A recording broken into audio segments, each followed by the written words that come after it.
Hey everybody, happy Thursday. It is the first Thursday after school got out here in Georgia. So a lot of parents, myself included, are 100% absolutely enjoying this day. So all the pool parties, class parties, all of that good stuff is done and we're settling into summer. So I'm excited to see what summer holds.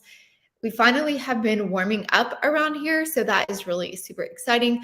I promise I'm not going to take long today. I know a lot of people are heading out of town and getting their summer started early, but I definitely wanted to make sure that we go over some different things. So first and foremost, I really appreciate you tuning in and taking the time to be with me. Just want to go over some numbers today because it's very interesting. I really feel like we've just completely run out of inventory. I have one client specific that I was just talking with not too long ago, probably about an hour, and she needs to be in a specific school district. In that school district, there are 7 homes available. 7. That is not a lot. So looking at the homes that are available, it is not exactly great news because there's either a $550,000 home or there are multiple multi-million dollar homes. There is nothing in between 500,000 and over a million. So that's a huge price gap, which is exactly where she needs to be. And I know a lot of people have said, well, she needs to get out of that district. Well, no, she needs to be in that district for certain reasons. And there should just be more inventory coming on the market. So I think a lot of that really has to do with what the feds are doing recently, which God help us all. We're going to touch on that today as well. So thank you so much for joining. I'm just going to dive straight in. We are going to change up our times for the summer. I know a lot of people are going to be traveling and out of town. So we're going to go to every other week for our summer sessions. Still same time, 7 o'clock on Thursday. So hope you'll tune in. Love all of the questions and things that we get to go over and discuss together.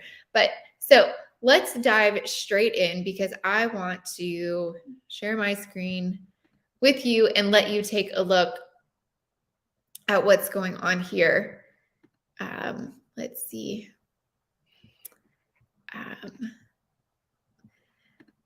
Well,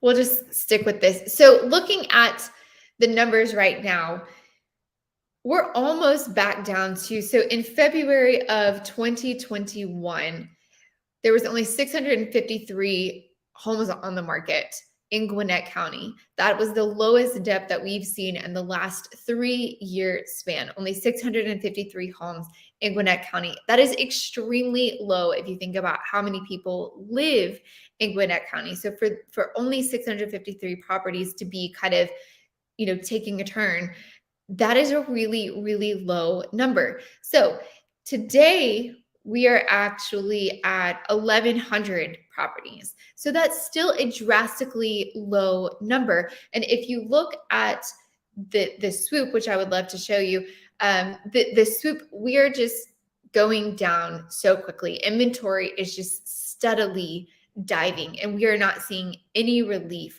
when it comes to that. And on the flip side of the inventory going down is interest rates going up. So unfortunately, Mr. Powell himself this week stated that they were going to raise interest rates again, and they did. So they went up. I think we've hit just over 7% right now. Yes, Betty, thank you. That's a lot considering the size of Gwinnett. That's not a lot considering the size of Gwinnett. It's really not. And that's what's so scary is that there's just not a lot of properties on the market. It feels like everyone is just kind of sitting tight, waiting to see what's going to happen. I know with the debt ceiling, there's a lot of conversations going on, and that has a lot of people very uneasy. I know we talked about that last week. And a lot of people, interest rates kind of sat tight for a couple of weeks. And I think that gave certain people, especially buyers that are looking to be in the market, it gave them a little bit of peace of mind. But then sadly, we ended up jumping up and now we're over 7% with those interest rates. I will say that the benefit, if we want to look at anything positive right now, is that Mr. Powell did say that he does not see. I'm going to read straight from here. The Federal Reserve raised the interest rates by another quarter percentage rate Wednesday, extending its 14-month crackdown on stubborn inflation. So this is actually the 10th straight hike that they have done, which is a lot. The Fed hinted as much in a statement, dropping a line it used previously about the likely need for additional rate increases. I think we've moved a long way fairly quickly. Well, I'll say you've gone up about 4%, so or more than that, because at one point we were down into the 2s and 3s, and now we're at 7%. So that's quite a bit. I think we can afford to look at the data and make a careful assessment moving forward. So supposedly, when we go into June, he is going to be really, really taking a hard look, because it says that the Fed has raised borrowing costs at 10 consecutive meetings, pushing its benchmark rate to between 5 and 5.25. On average, that's where Fed policymakers thought rates would be at the end of this year, when they last offered a forecast in March. So clearly, we're not sure what's going to happen, in third and fourth quarter, but right now in second quarter, we're definitely a lot higher than I think any of us really expected rates to be. And I really think that a lot of us thought inventory was going to be increasing. Myself, 100%. I thought inventory was going to be a little bit more. I didn't expect us to have a major spring season, just because coming off of the downturn from 2022. But I really did expect us to have more inventory than we do. Hey, Anthony, good to see you. Market is 50-50 right now on Fed raise or pause for next meeting. Exactly, because they're talking about the fact that we have seen inflation cool a little bit. We have seen the job market shift a little bit. So if we continue that pattern going into the June session, possibly we will not see any more hikes.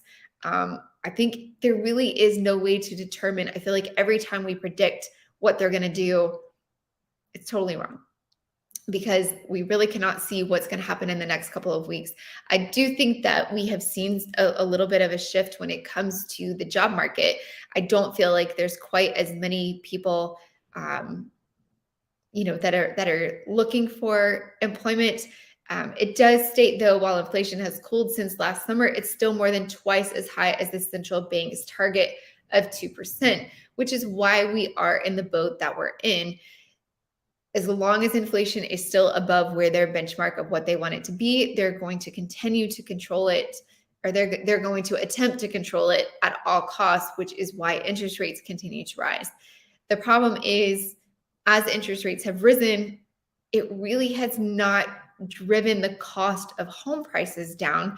It's just kind of put a hold on what buyers are doing. And with the lack of inventory, that is what I think is really keeping things at the top as far as inflation. Until we see a little bit of inventory break, where we're having more options available to buyers, these costs aren't going to come down. So if interest rates continue to rise, but costs are not coming down, that just really takes out the affordability to a lot of people.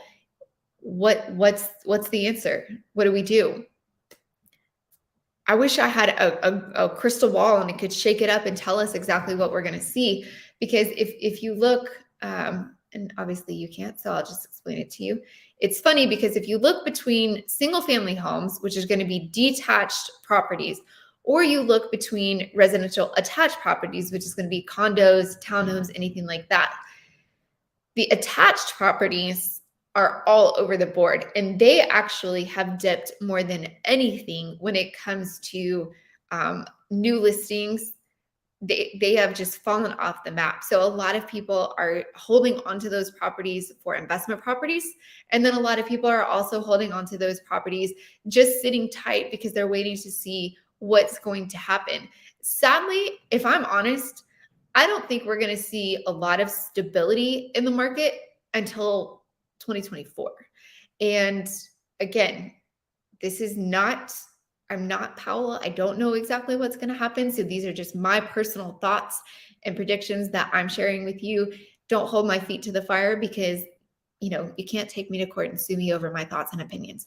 Actually, in America, you probably could, but I'm going to fight it with this video that I give a disclaimer. This is just my thoughts and opinions. Anytime elections come up, you have ups and downs, and both sides fight to make you see how wonderful and great they are. And with something like this, where inflation is really high, interest rates are really high, inventory is really low, we've got the debt ceiling situation going on, banks are all at risk right now. There's a lot of turmoil that is going on. So I feel like they're going to be fighting that much harder for you to see their view and their greatness and how they're going to save you. And so I really feel like the next 16 to 18 months, however long it is until we're getting to elections, is going to be up and down. You're going to see some stability for a little while, and then you're going to see a spike, and then you're going to see some stability, and then you're going to see a drop. And unfortunately, when politics come into play, because they own, Fannie Mae and Freddie Mac, they're going to have their hands in this. The government is. And so I don't think that we're going to see any real stability or real changes until the end of 2024. And I know that people will disagree with me. That's fine. Everybody's entitled to their own opinions. And I know that that's not actually great news, but I want to be realistic, and I want you to have expectations that this year is not going to look the way that a lot of people are predicting it to look. When you watch your TV and you hear, the predictions for what the market is going to look like, oh, just hold on, interest rates are going to be coming down. I don't believe that. If they do, I think we might just get back into the sixes. A lot of people had really hoped that we were going to dip down into the fives. Even if you watch my videos back from February, March, I really did think that by, summertime, maybe even, third quarter, we would be looking at 5.25 for interest rates. Unfortunately, I wholeheartedly disagree with myself with the way that things have gone, with inflation not getting any type of under control at all. I feel like we are going to continue to see rates in the sixes. I will be surprised if they drop down below 6. Hey, Anthony, let's see. Are you seeing builders offering more incentives to make new construction more attractive to buyers?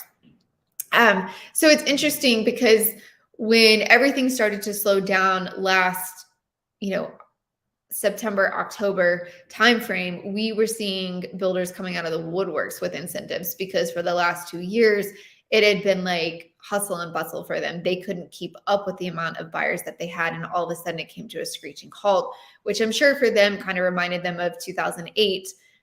Although this is extremely different, but it was like 2008 where it was just all of a sudden we fell off a cliff.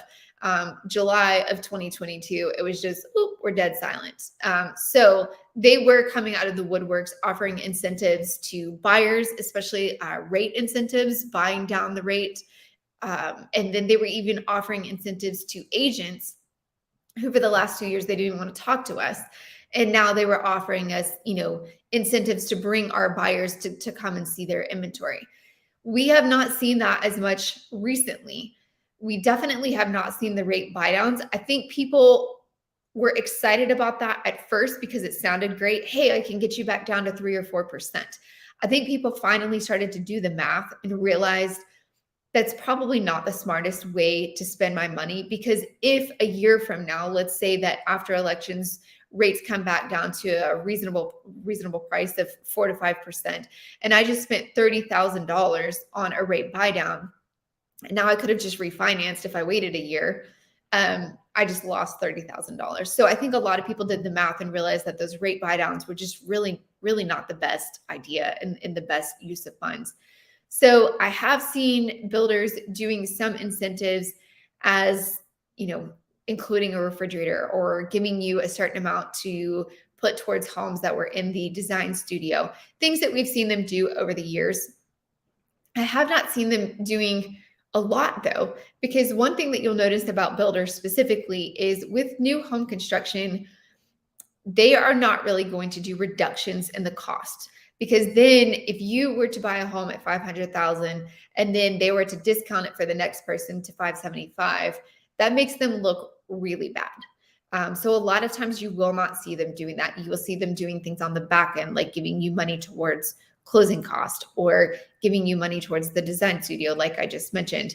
But I'm not seeing a ton of them doing that because the homes are still selling. Right now, those are really the only guaranteed inventory that we have because a lot of people that own their property are not listing. There's not a lot of new listings right now. Like I said, new listings in Gwinnett County. Let's see, I've got it on attached. Let's do all properties, detached, residential, townhouse, everything. We're at, 1,100 for the entire Gwinnett County. There's a lot of people in Gwinnett County. So to only have 1,000 properties come on is a really, really low number. Homes for sale currently, in total, there's only 1,400. Pending sales, we're at 900. So 1,400, and then you take 900 of that out because those are actually pending. We're down to almost nothing, for the amount of buyers that we have coming in. So it's definitely going to be an interesting season. I have a client who just asked me the other day, when is your spring market? It's right now, but it's not happening because we usually have the influx of homes coming, March, April, they're starting to trickle in. Usually right now, this first week of school being out, we're going full force into our summer market, which is Georgia's hottest market. June and July are usually fly off the handles for Georgia. And then August, you will definitely see it shut down, get quiet. A lot of people are getting the kids back in school, they're getting back to a work schedule, and they're, back on focus. So August, you will usually see it quiet down, even September. And then October and November, it's back to a typical market. December is actually usually a pretty busy month. January, February, pretty quiet, but March is where it usually starts to taper up. And we see the buyers, but the lack of inventory for those buyers is why this market is continuing to be a little stagnant. And so I'm hopeful that we're going to see some new inventory, but until we do, we are going to have a very stagnant market. If we look at closed sales, in April, there were only 842 closed sales, which is significantly down from March. There were 1,000. So we're looking at some of these numbers that are still similar to 2020 and 2021. And this time it's not because of the rat race that we were dealing with then, where the floodgates open and everybody was in competition. This time it's because the lack of housing options. When you have people that are trying to get out there and there's only 3 houses to choose from, but there's 10 people that are wanting to buy, well, obviously that's going to continue to create multiple offers. It's going to continue to create inflated numbers because we just don't have the inventory. If we did have the inventory, that would level the playing field. If we had 1 house per person, then we could have a little bit better control on the inflated numbers. But until we get that, there's no hope to get this down. I don't care what Powell does with his interest rates because it hasn't really had that much bearing. All it's done is create a more affordable housing issue, because where people that were looking in the $400,000 range, if you were looking at a $350,000 house a year ago with a 3 or 4% interest rate, you're no longer in a $350,000 price point. You're probably at 315, 320. So it took significant amount of buying power away from people. Even if you were looking at $1 million, you're probably looking at 850 to 900,000 now. So it is across the board.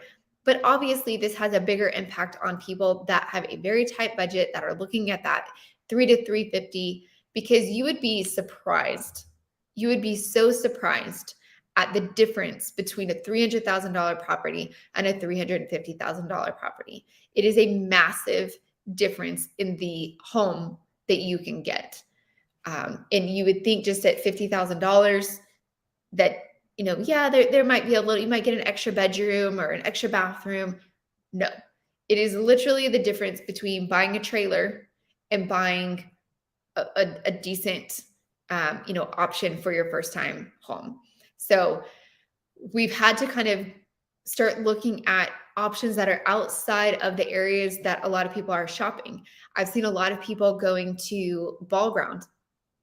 Ball Ground is a place that for the longest time you would think of the absolute country. It's up above Canton, and Ball Ground is up and coming. They are doing big things there. Canton has really gotten very populated, and it's just in the last couple of years because people are having to go further and further out. So 60 years ago we were all right in the hub of Atlanta, and it expanded out to Cheshire Bridge, Buckhead, then out to Chamblee, then out 485 going up north. The South has not been developed as much once you get past like Noonan, Peachtree City, because a lot of that area is plains. However, if you go further south, you're looking at Columbus and some of those areas, they're being developed. So you've got development all over the state of Georgia because we have such an influx of people, and we have to find places to build. And so I definitely think you're going to start seeing other areas that are popping up that are seeing a larger population of people coming there. And I think Ball Ground is one to watch. I think Monroe, I've already talked about Monroe in the past.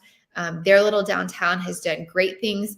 Woodstock has always been on the map for me. I absolutely adore downtown Woodstock. But there's a lot of growth in that area. There's some new construction options in that area, and it's a little bit more affordable. Even in Cumming.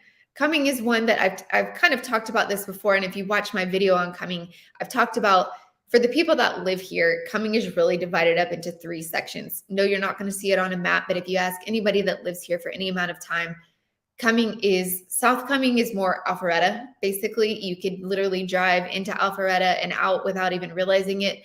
Then you've got the middle of Cumming, which is actually a little bit more rural. And then you've got Northern Cumming, but it actually is a little bit more populated just because you've got Dawson right above that. And Dawson really took off. You've got the outlet malls there. You've got a ton of shopping. Sometimes I joke that Dawsonville has more shopping than Swanee does, just because they've got the outlet mall, they've got Publix, TJ Maxx, like anything you can think of Dawsonville has.